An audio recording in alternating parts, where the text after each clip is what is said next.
warahmatullahi wabarakatuh. Waalaikumsalam warahmatullahi wabarakatuh. Alhamdulillahirabbil alamin.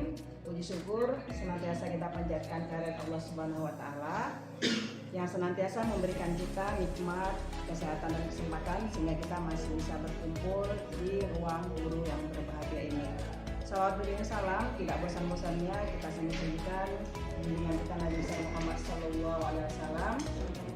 Siapa ada sangat kita harapkan pula dan Bapak Ibu yang kami hormati, kita berkumpul di ruang guru yang berbahagia ini dalam rangka mengikuti sosialisasi budaya positif yang akan disampaikan oleh calon guru penggerak angkatan ke-8 dari SMK Negeri 1 Bandar Baru. Bapak akan menyampaikan sosialisasi budaya positif, keyakinan kelas, segitiga restitusi, dan 3 kebutuhan manusia. Dengan ini, sosialisasi saya nyatakan dibuka.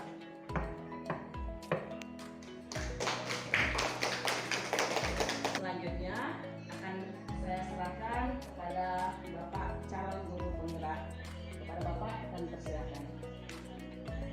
Baik Bapak Ibu, untuk lebih jelasnya apa itu budaya positif, saya akan sedikit memaparkan bahwa budaya positif itu terdiri dari beberapa item, yaitu ada teori, ada istilahnya kontrol teori, kemudian keyakinan kelas, ada segitiga restitusi, ada kebutuhan yang diperlukan oleh manusia.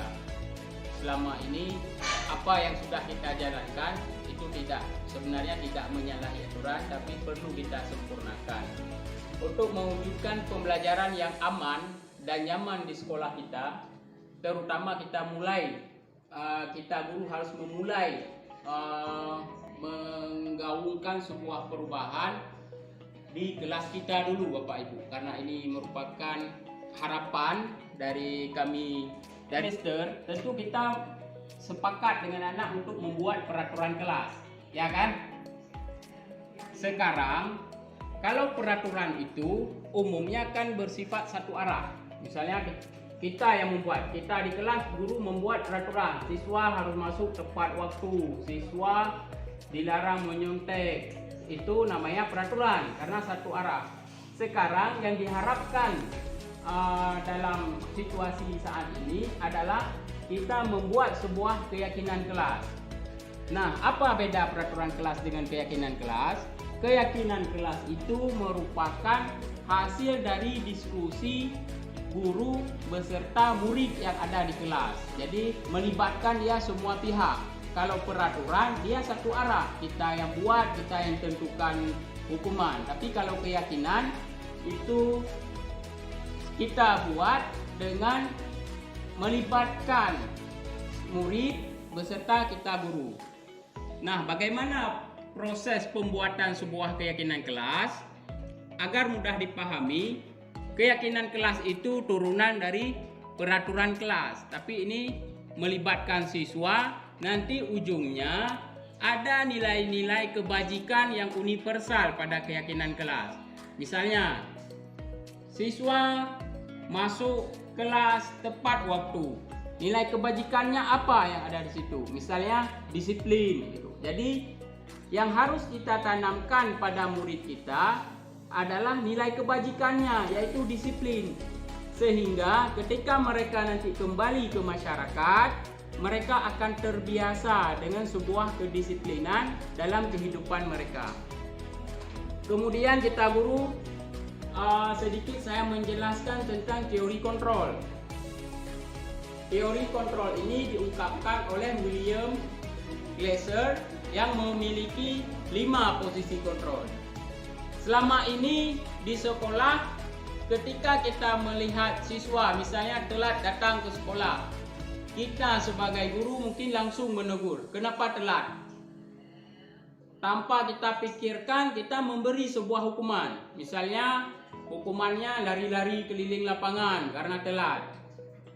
Nah, dalam teori kontrol, hal demikian tidak diharapkan karena apa yang sudah kita lakukan itu tidak akan memunculkan motivasi intrinsik siswa. Sedangkan dalam pendidikan itu yang diharapkan motivasi itu bisa intrinsik. Ya, maksudnya siswa melakukan sesuatu bukan takut karena hukuman. Makanya dalam teori kontrol ini ada 5, yaitu sebagai kita guru sebagai penghukum, kita guru sebagai pembuat merasa bersalah, kita sebagai apa lagi? Penghukum, pembuat rasa bersalah, sebagai teman, pemantau dan manajer.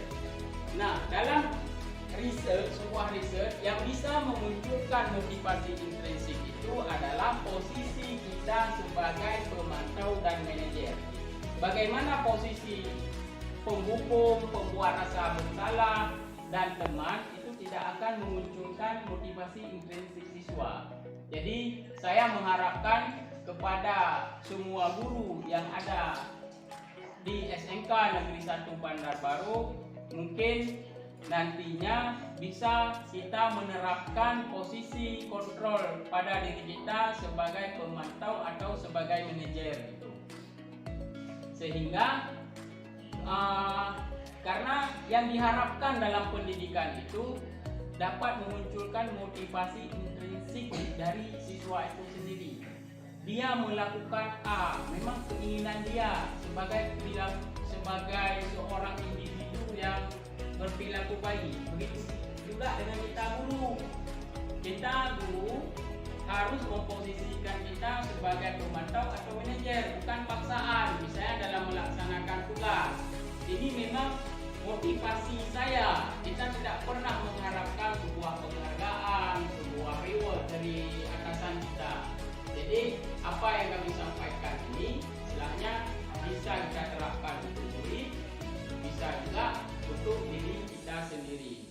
Mungkin untuk motivasi atau lainnya. Waalaikumsalam wabarakatuh. Waalaikumsalam warahmatullahi wabarakatuh. Hey student, nice to see you all today. So to make our study is comfortable, we have to design the rule of class. Ya. Jadi untuk pembelajaran yang nyaman kita perlu membuat aturan-aturan kelas. Yang ini aturan kelas saya serahkan kepada kalian semua. Nanti kita diskusikan mana aturan yang cocok kita ambil, yang kurang cocok kita pindahkan, ya kan?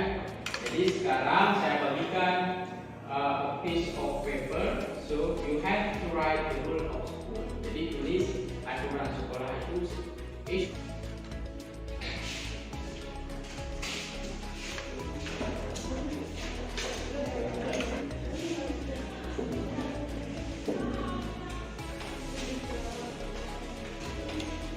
Oke, ada Pak semua. Sekarang tulis satu peraturan kelas. Oke, jadi stop.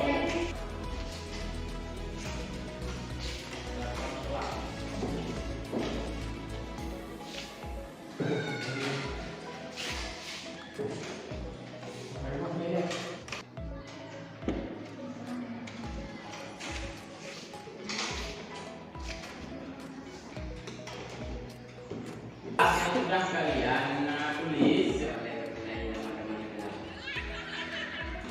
tidak boleh berlagi. Mana Hikmat? Dua minggu sekali siswa kelas 11 harus membersihkan toilet. Kelas dan kelas dengan gotong royong. Oke, next. Dilarang makan yang A berlebihan kepada siswi. Dilarang memakan make up berlebihan. Nanti kalau kurang bisa. Oke, 2 B.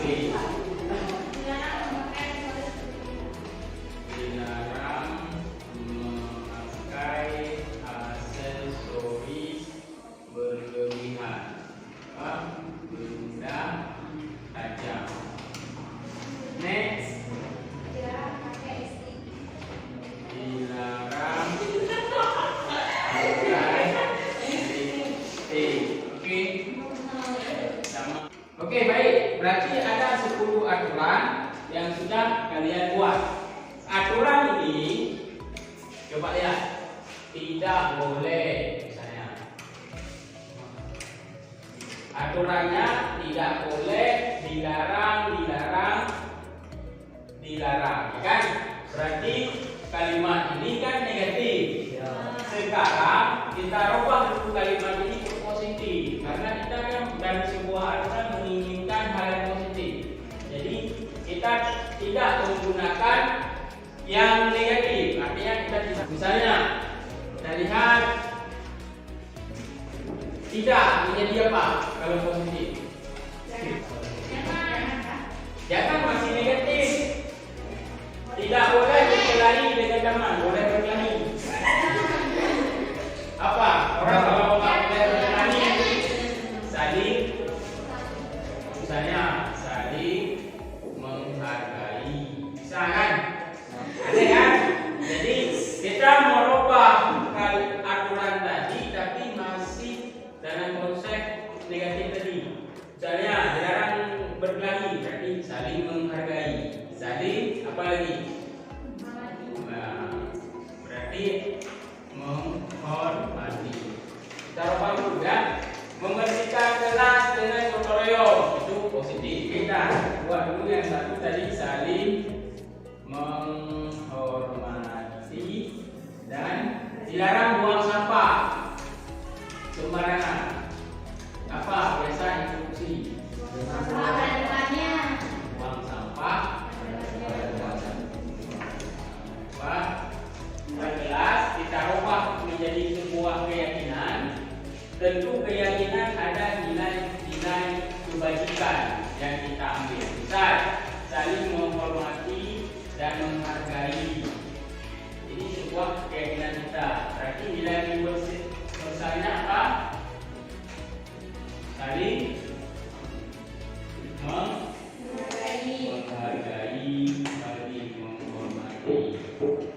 Ini yang harus kalian pahami. Jadi kita tidak berkelahi, tidak mengusik ketenangan kawan. Kenapa? Karena dalam hidup kita diminta hidup untuk saling menghargai, menghormati. Jadi nanti ketika kita kembali ke masyarakat, sesudah tamat sekolah misalnya, jika nilai menghargai, menghormati tertanam pada diri kita, kita tidak akan selalu berhadapan dengan orang-orang misalnya berkelahi, berantem, kan? Tidak akan terjadi.